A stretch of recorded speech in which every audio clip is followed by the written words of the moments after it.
Hello, everybody. Good afternoon, good morning, wherever you're listening from.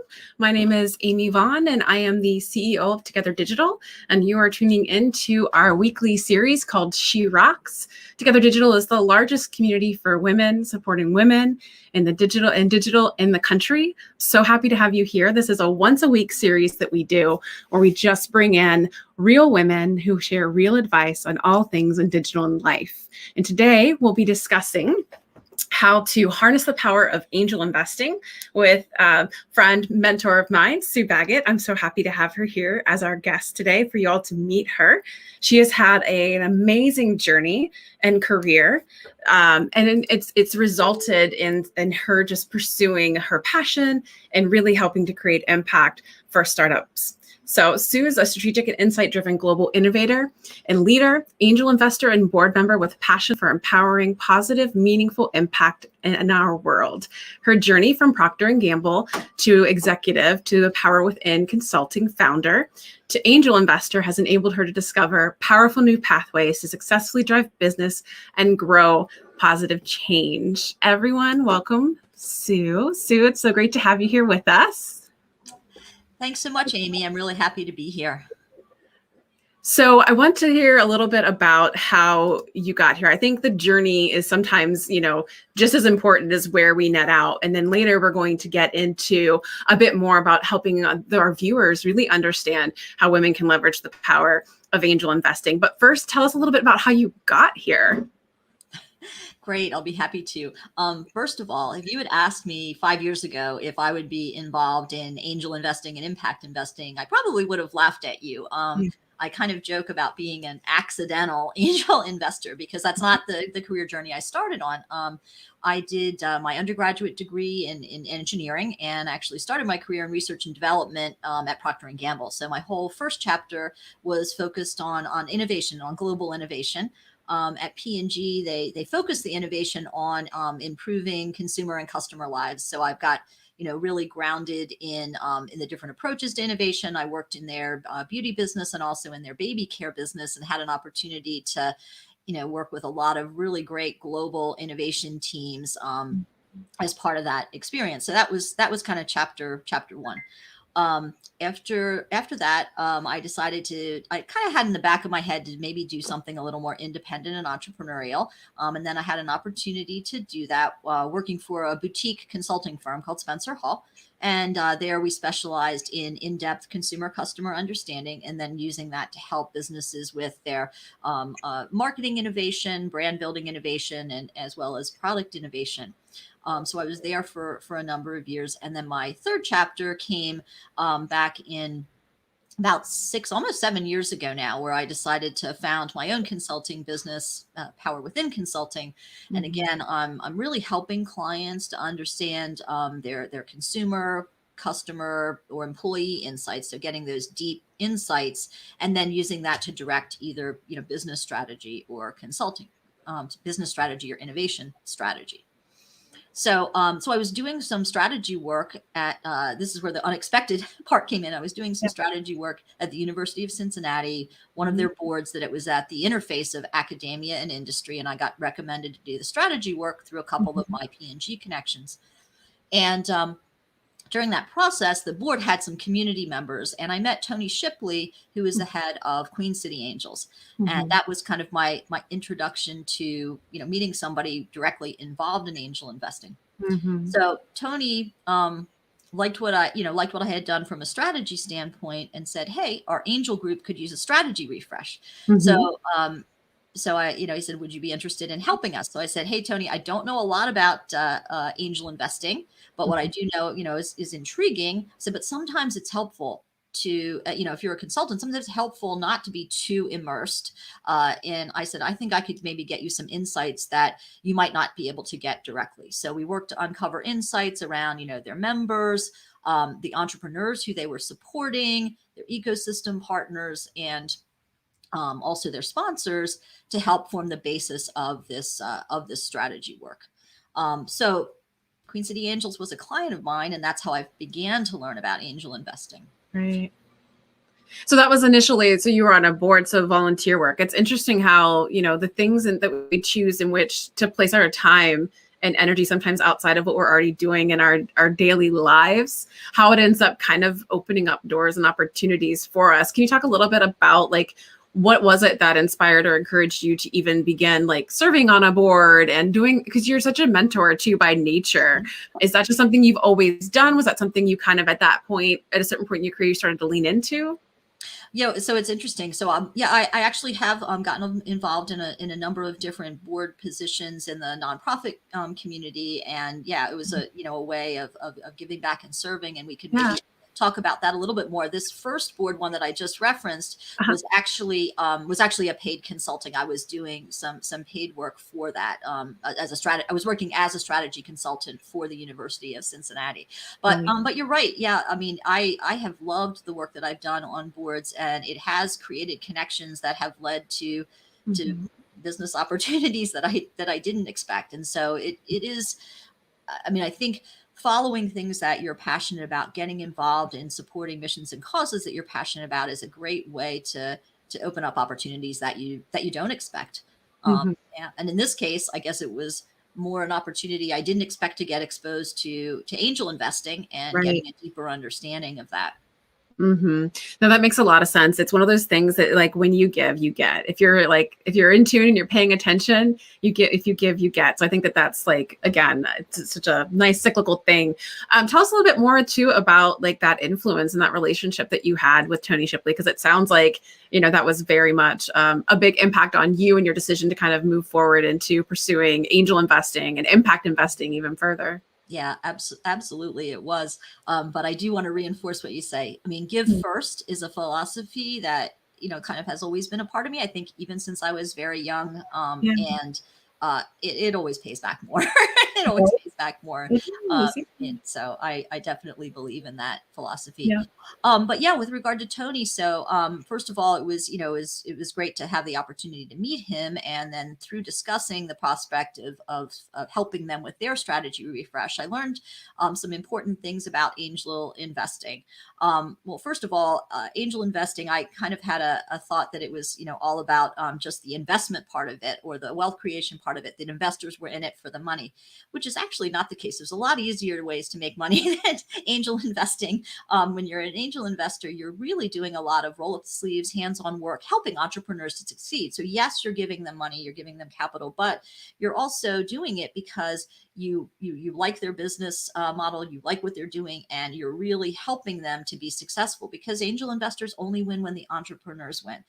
And also, angel investing is a lot about community development. And that Mhm. was something new to me. I mean, if you think about how do communities thrive from an economic development standpoint, it's by small companies that grow and become successful. That creates jobs, that creates wealth building opportunities, it creates thriving communities. And so, angel investors, a lot of them are doing it as a community give back. And that's really what Queen City Angels was doing, and why Tony even started Queen City Yeah. Angels, because it started 20 years ago Oh, after wow.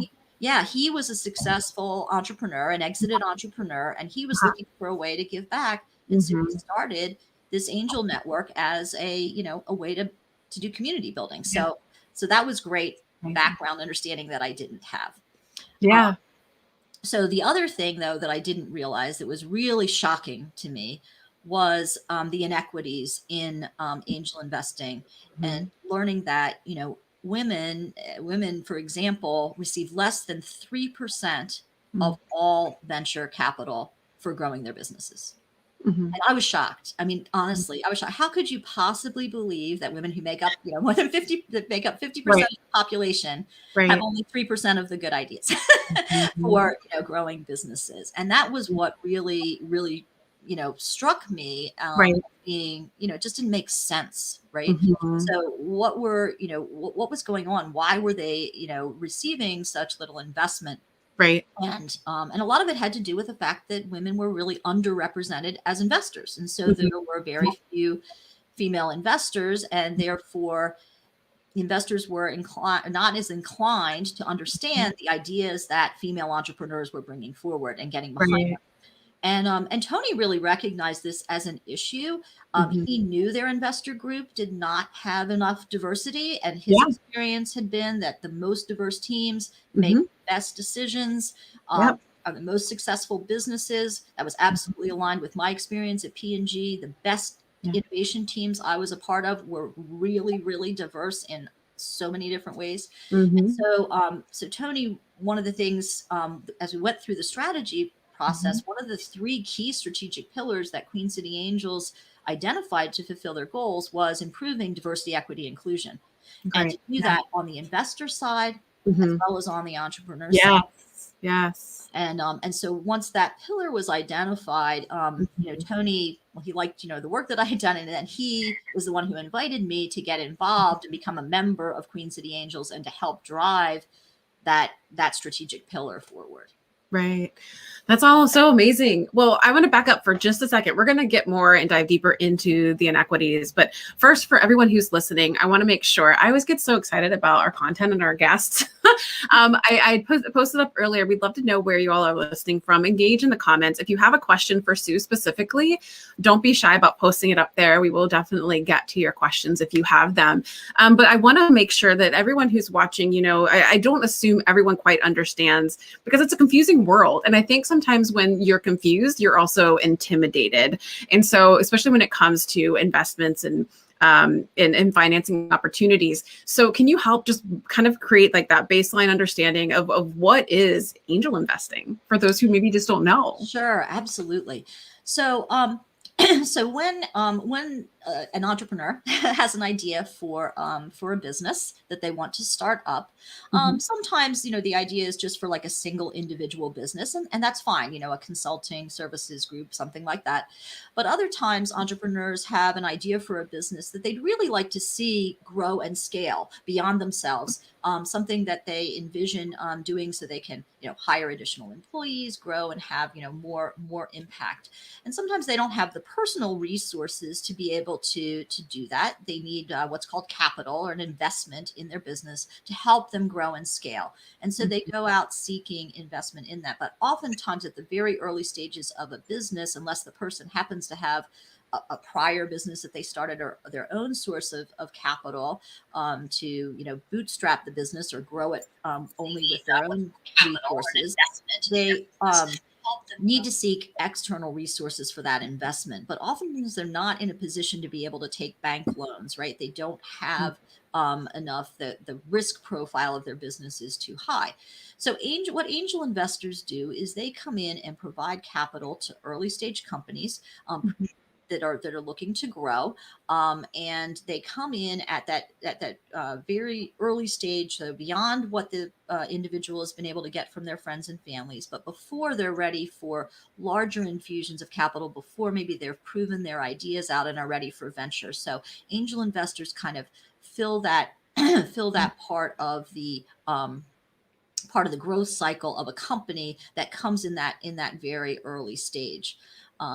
So that's where angel investors are putting their money in. Their expectation is that they help the company prove out their business concept, get a good sense of that kind of product customer fit, and get it to a position where they're ready to grow and scale and take on additional funds, and eventually to exit. So angel investors are looking at businesses that can grow, scale, and then exit. And that's how angel investors make money, when the entrepreneurs succeed and have a successful exit, and then the early investors are rewarded from that standpoint.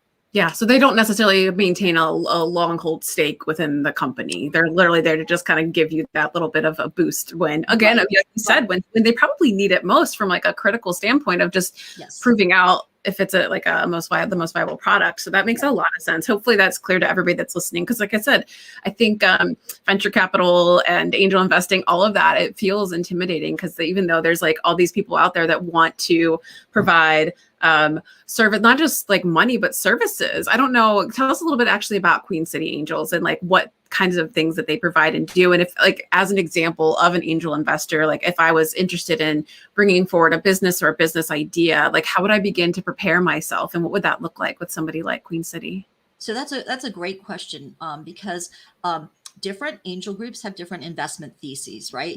So they have different types of companies that they look for. Queen City Angels, for example, looks for high growth potential companies that can 10x their revenues over a 5-year period or even faster than that. They often invest in like software as a service companies that because those are things that are able to grow and scale quickly. Mm-hmm. So, I'll give, I can give an example of a company that I've been very involved in. And it's interesting because I actually met this company when they were going through the Ocean Accelerator. So that's an accelerator, for those who don't know, is an organization that takes entrepreneurs and helps train them and helps give them the skills they need to, get that initial business plan, business model in place, help them refine maybe their pitch to investors and things like that. And Ocean is a Cincinnati-based accelerator that does that. So the company is called Cloverleaf, and I met the two co-founders, Kirsten Moorfield and Darren Murner, when they were going through. And Queen City Angels was providing just some mentoring services prior to their investor pitch. So I met them just giving feedback from a mentoring coaching standpoint on the pitch. But I really liked their idea because they were all about creating thriving teams. And as I mentioned a little bit earlier, my experience was that if you can get a really diverse group of people aligned and working together on an innovation project, that's what makes the project successful, is having this great team. So I loved their idea of a technology platform which helped to provide assessments that allowed teams to thrive. So I really liked their idea. Yeah.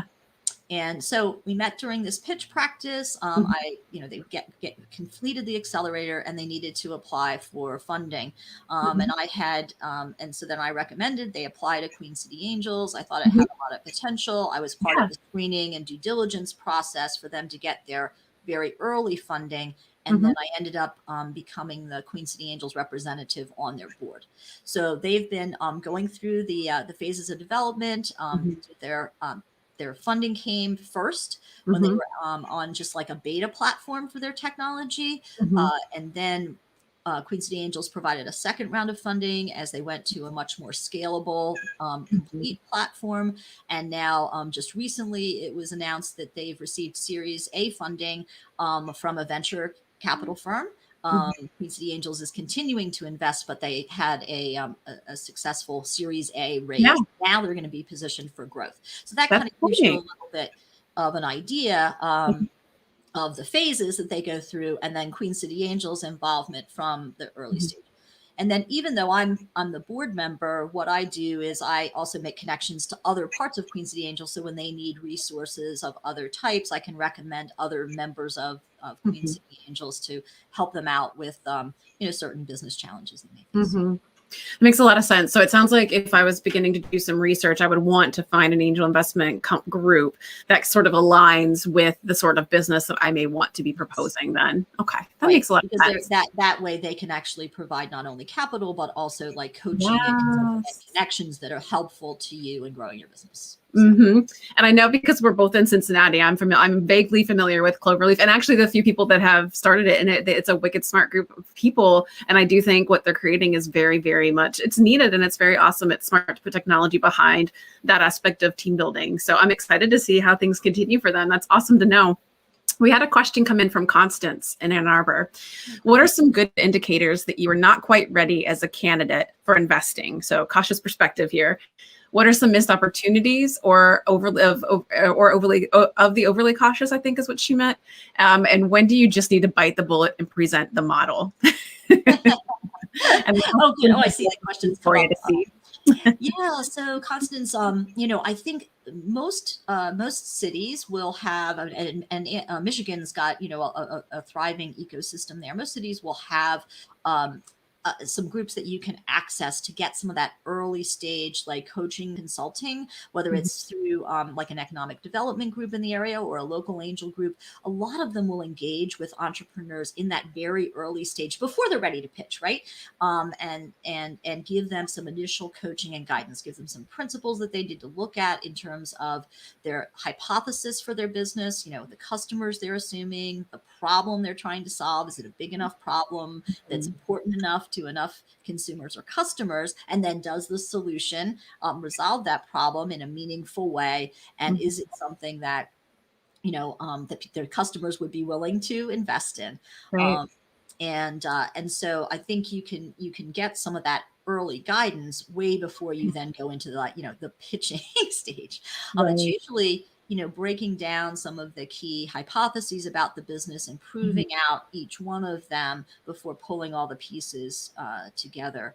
I Mhm. often talk about some other folks may be familiar with like the lean startup model. I also talk about 3 key business building pillars that you need to have a successful business. So the first of all is desirability. So that's the human side. Are there enough humans out there that have this issue or problem that you're trying to resolve? Mhm. And is it a meaningful enough problem that that they might be willing to invest in it? And then from a feasibility side, do you have the capability of solving that problem? It could be a technology, a resource, or whatever. And then finally, viability. Is there a business model, a revenue model whereby you can be compensated for what you've created in such a way to have a sustainable business? So desirability, feasibility, and viability, you need to have all of those working in concert to have a successful business building innovation. And that's true whether you're working within a corporation or whether you're working in a startup. It's particularly important in the startup to be able to figure out that you have all of those 3 things to be successful. That's some great advice and a great question, Constance. And Yeah. again, I think it kind of led to her next question that I'll pop up here is that her business partner feels a little stingy about sharing the idea early on. Is she right? I'm not sure what Constance means by stingy, but but sharing. Not So wanting yeah, to share it. some people do get afraid about sharing their idea, and you Yeah. do want to be careful. Uh, some people say, "Oh, I don't want to put my idea out there because someone else is going to take it." But honestly, if it's a really strong idea and you have a unique take on how to solve it, you should think about sharing your idea in a variety of different ways. First, you want to make sure you're sharing your idea with your customers. Like, are you understanding the Mhm. customers that you're trying to serve sufficiently well to understand, is your idea going to create meaningful value for them? So that's number one. So you must be doing customer research, and you must Right. be doing some cross-checking Mhm. around whether or not your idea is rooted in a truly important customer problem that you're Right. solving. And then the second would be, you really do want to share your ideas with other smart, business people, people who Mhm. have been entrepreneurs themselves in the past, or maybe investors who see a lot of different ideas, to get that calibration, Yeah. and to give you some additional considerations, some different Mhm. questions to ask. You'll find that your idea will get stronger Mhm. as you have those things, as you have those conversations with others. Yeah. So I think you don't want to be too stingy, or Right. you'll miss an opportunity to really Mhm. optimize your idea for success. Right. It's absolutely rare that the first idea that an entrepreneur has Yeah. is the one that they ultimately take to success. Yeah. That makes a lot of sense. Definitely. It's a try and fail Yeah. as in life Well, and business. it's interesting because, and I'll just go back to Cloverleaf for an example. Yeah. Initially, their idea was to create a platform that had to do with talent acquisition. Mm. But what they found is, and what their platform does is it brings together a variety of different assessments in a Mhm. technology platform and feeds people insight about both their personal development and the team's preferred ways of developing Right. in the flow of work. Mhm. That's what they do now. But they Yeah. started out in the talent area, and they realized that there was a lot of competition in that area, Mhm. and that there was definitely power for the tool. It does work to help Right. that, but that was not the most unique positioning for what they were doing. The more Mhm. unique positioning for what they were doing was in organizations that already existed, in teams that already existed, Mhm. where they needed to optimize that team performance, create a more thriving, high performing team. And Mhm. that was where there weren't solutions that were out there, or the solutions that were out there were like, go take one assessment, do an offsite, Right. get all excited about it, put it in the drawer, and forget Forget about it. about it, right? Seen And that, been this there. brings those insights right into the daily flow of work. So if you and Awesome. I were working together, we'd get insights on each other every time we met. Um, Right. Right. So they pivoted very early, pivoted into this idea, and then they've been optimizing that. Mm-hmm. And yeah, you never know unless you take those risks, right? Like with some of those risks come some rewards. It's like a learning. I remember hearing the story when I mean, you probably know him. He's pretty popular guy here in Cincinnati, Matthew Dooley started, he does Dooley Media now, but Yes. before they had this thing called Capture, and it was that wearable tech that like you could tap it and record a voice recording, and they weren't quite sure what the market was for it. And it wasn't till towards the end that they were kind of running out of funding and legs that he said they got this note from this man in Germany that said it was absolutely a godsend to him because he was blind, and he basically was using the capture device as a way to collect the voices of family and friends and conversations and things he wanted to remember. It was his own personal photo album, but it was audio. And I was like, oh my gosh. And so it's like you never know what your product could mean to someone until you start to bring it out into the world. But Constant had one more comment in there about having your idea stolen. Like, what are some ways in which you can go about protecting that IP, that idea, as you're looking to begin to seek advice, mentorship, investment? Yeah, so intellectual property can take a variety of forms, as you say, for protection. And sometimes there's things about ideas that are patentable. So that's certainly Mm-hmm. one way to protect it.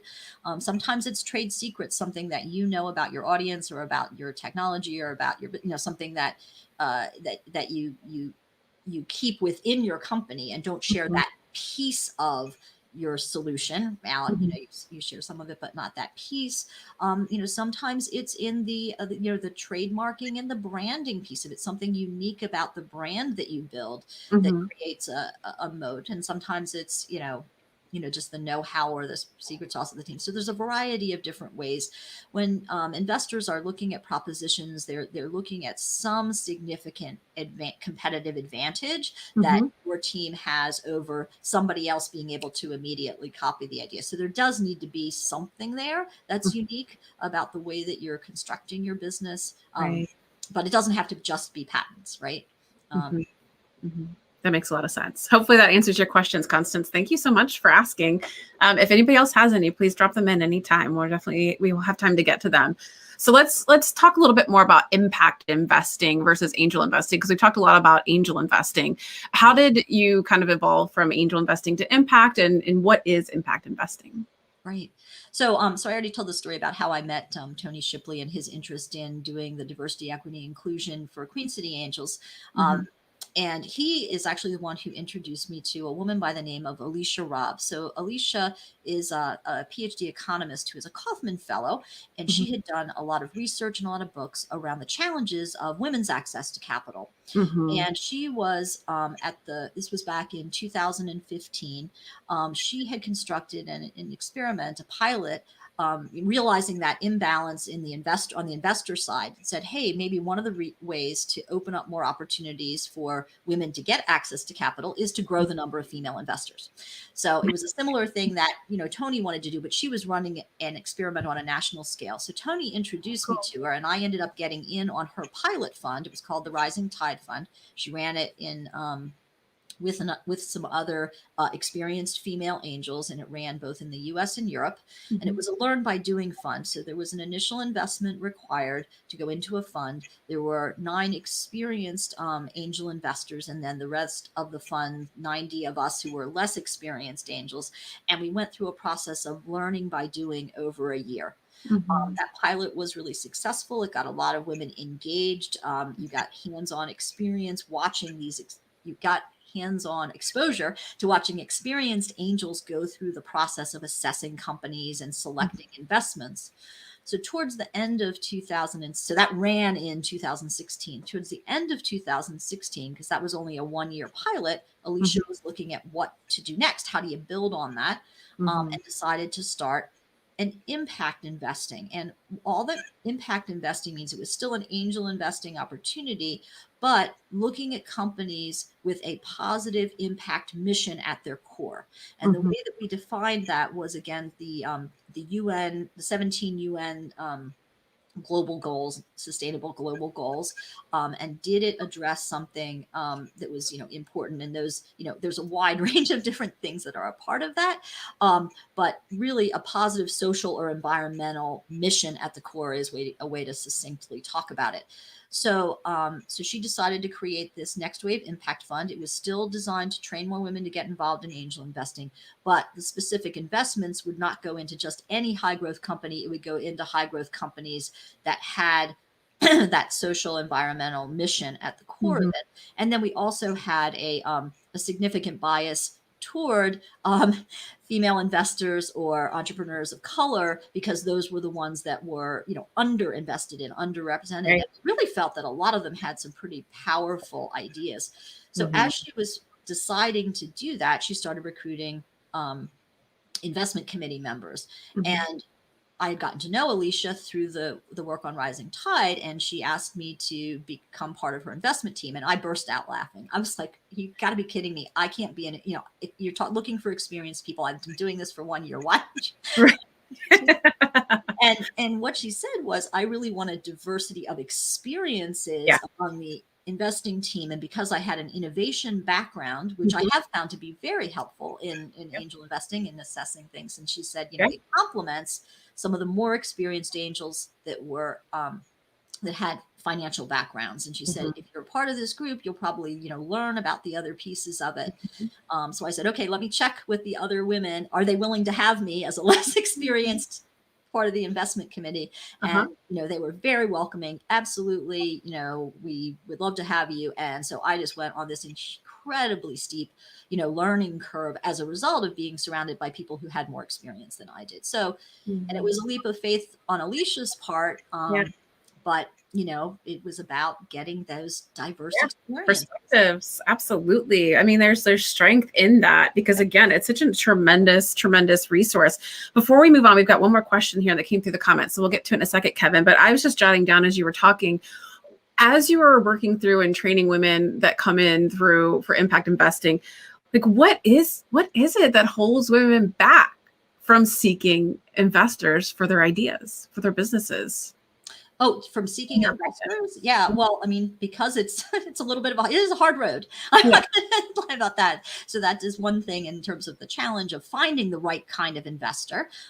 So I think there are a couple of things. One, I think women sometimes, they might sometimes play a little small. They're a little nervous about the idea. They might not have the confidence to, think really big about what their businesses could be, how big they could be. And so sometimes you meet women and you're coaching them on, wow, this really has a lot of power. This idea really that you've created, this initial business has a lot of power to it, and it could be bigger than you might imagine. So part of it is building up female entrepreneurs' confidence in their idea and how it could scale. And sometimes women, in terms of how they design businesses, they might even, the fundamentals of the business might be designed to be more of a service style business, which is difficult to scale and difficult. And they need some help with coaching around their business model so that it could be more scalable. And then there's also the fear of control, because, and that is very true. You have to find the right investor match, because if an investor comes in and they're buying equity in your company, you have to make sure that their expectations and everything is aligned with yours, and that they're in it for that win-win. That you can work well with them, that because you're it's a partnership. It's a partnership, and you need to make sure that there's a good alignment. So it does take time to find that investor match.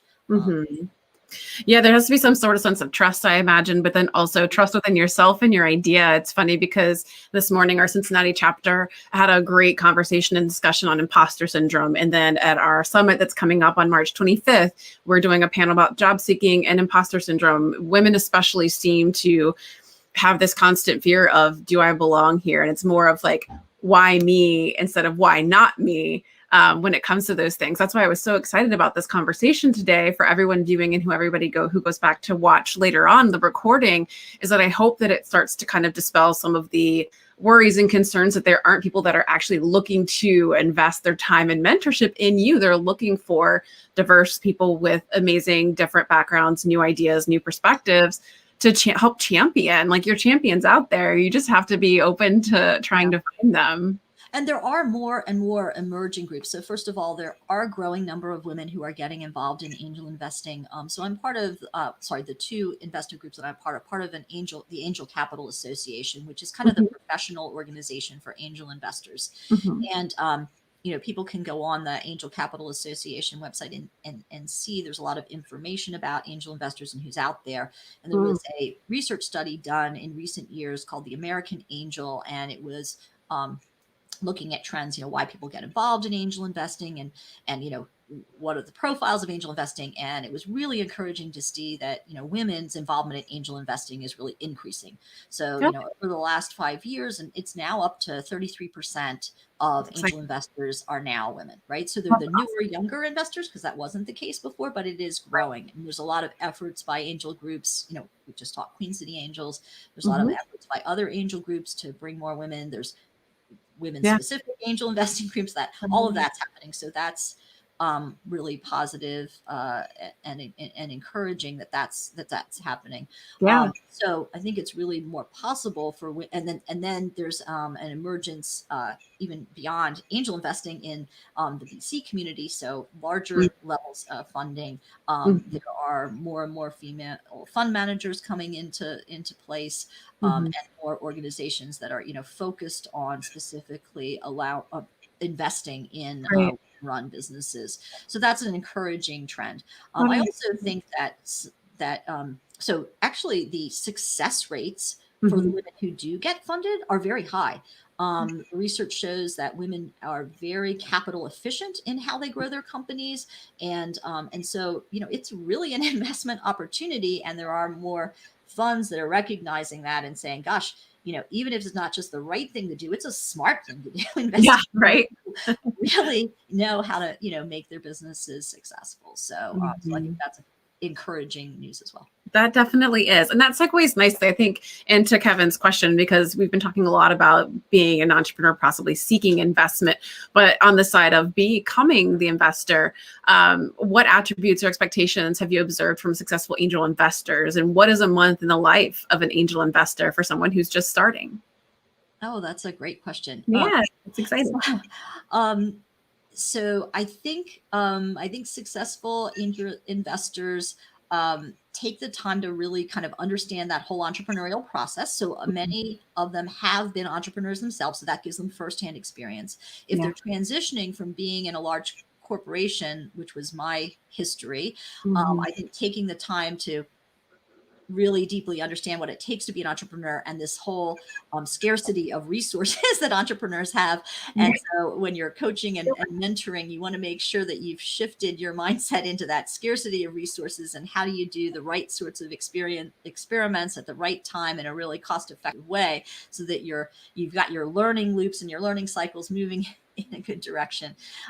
So first of all, it's getting that context in your own background in terms of, because if you're going to be a successful angel investor, you need to understand how to help entrepreneurs be successful. So that's one thing. The other is joining other groups of angel investors. I've just learned so much from being part of angel groups, and I think that's one of the fastest ways to learn, is to be surrounded by others who have been doing it for a longer period of time. And they're I referenced the Angel Capital Association before. So wherever you're tuning in from, check out the Angel Capital Association website, look for other angel groups that are in this area, and then also make use of, there's a lot of educational resources that are a part of the Angel Capital Association, so that you can, learn the ins and outs. And it does take time, but I think those are things that help provide a good platform. The other thing is that angel investing is very similar to other types of investing. You want to create a portfolio. You want to take a portfolio approach. Even the most experienced angels don't get it right. A lot of early stage startups fail. The failure rate is like 50% completely, go bust, and a large proportion of them don't return more than the original investment amount. It's only like 1 in 10 that really takes off and does well. So you have to understand that, and not just think you can always pick the winners, right? Yeah. You need to think about how you approach it, and you can manage that risk by either participating in funds that invest in multiple companies. That's been a key part of my strategy initially, was invest in funds that then disperse that investment across multiple companies and do it in the context of groups that have more experience evaluating companies than I did as an individual. And then you can also, though, as you learn and grow more comfortable, you can think about doing additional individual investments, again, using a portfolio approach to complement what you might do in funds. So that's another piece of advice as you're kind of learning the process. Yeah, no, that's great. Hopefully that answers your question, Kevin, and gives you some good insights. I dropped the angelcapitalassociation.org into the chat, and I also had popped it up onto the screen while you were talking. So check that out. So I think it leads nicely into what we had as our next question is, how do I know when or where to get involved? And can you talk to us about the importance of finding and supporting companies with a mission that you support? Yeah. So, I mean, even if you're not ready to be an investor, there's a lot of like positive ways that people can contribute to the entrepreneurial ecosystem. And, part of my mission is just get more women on the field, right? In whatever way that might be. So, and you can think about different ways to use your time, your talent, or your treasure. So, much the same way you might think about, supporting a nonprofit that has a mission that you like, you can think about for-profit companies with these positive missions and how can you support them. Some of you may be able to provide services to a startup, and you may have a streamlined way or a discounted way to provide those services in the early stage so that you develop the relationship. And then as they grow, your relationship with them can grow, right? So that's one of the things. Sometimes they do need, some coaching and mentoring, and maybe you are in a position where you can give some of your time as a coach or a mentor. It could be as part of an accelerator program, or just building your entrepreneurial ecosystem. Sometimes things come up with just sort of simple one-offs, and it can be really a lot of fun. I mean, I find that I learn as much from the people that I coach, the businesses that I coach and mentor, the entrepreneurs I coach as mentor, as I give. Yeah, absolutely. I was getting ready to say it, Sue. I was like, wow, we just did that totally accidentally, but completely full circle of when you give, you get, that's so awesome. And like you said, your time, talent, your gifts, none of that should be discounted. It's not just the finances that go into it, but there's something that you can provide to be involved within that ecosystem. The other thing you can think about is being a customer for them. So, yeah. A lot of these startups, if you really like the mission of the company, if you like what they do, yeah, become one of their early customers, yeah. and, see what see what value you find, and then spread the word, connect them to other customers. So there's a lot of things, short of being an actual investor, that you can do to support the startups that you believe in.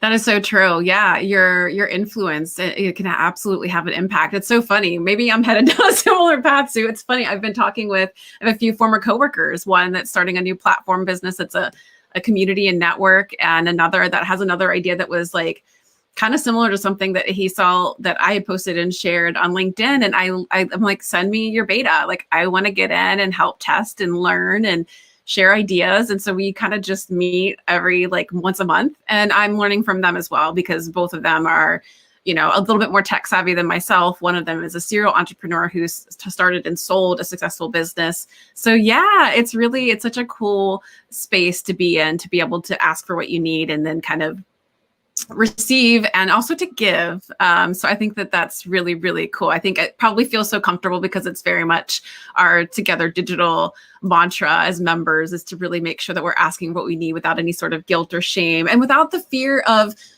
having, like Constance was saying, like having your ideas stolen or taken. Like, we're really here for the best interest of each other, and it's collaboration over competition every time. And so that's what I love about this whole space that you're in. I do feel like it's a kind of space even I'm feeling kind of inspired to check more out into, and maybe start to figure out ways that I can be involved and help. That's really cool. And, you talked about, sometimes I do think women have more hesitancy with that ask. Yeah.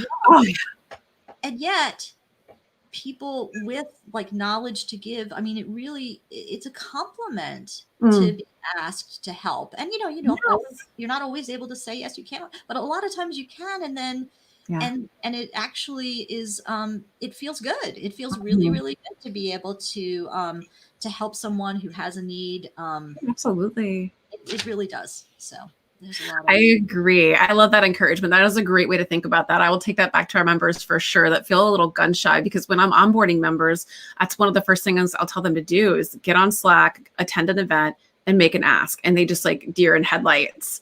And it's like, okay, but by you asking, like what you just said, basically, is that by you asking, you're helping somebody else step up and be of help. And that's going to make them feel good. They're going to go about the rest of their day, feeling like they've done some good in the world. So yeah, there's nothing wrong with asking at all. And I love that general philosophy that fits very nicely with what we do here, and probably why you and I get along so well. So I don't know if we have any other questions from the rest of the group. We've got about 5 or so minutes left.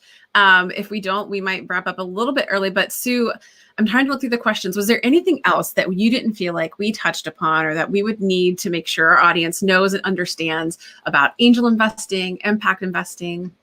Yeah, so I guess just what you said. So I'm always happy to connect with people who want to learn more, to help direct them to where they can learn more. So I'm very open. Anybody who reaches out to me on LinkedIn, and just say, hey, listen to what you did on Together Digital, and I want to know where I can find resources on this part of what you touched on. I'd be more than happy to connect, and more than happy to direct people to resources. So from a personal standpoint, my mission is now around maximizing positive impact, and ways to do that is going to be through innovation, through empowerment, and through connection.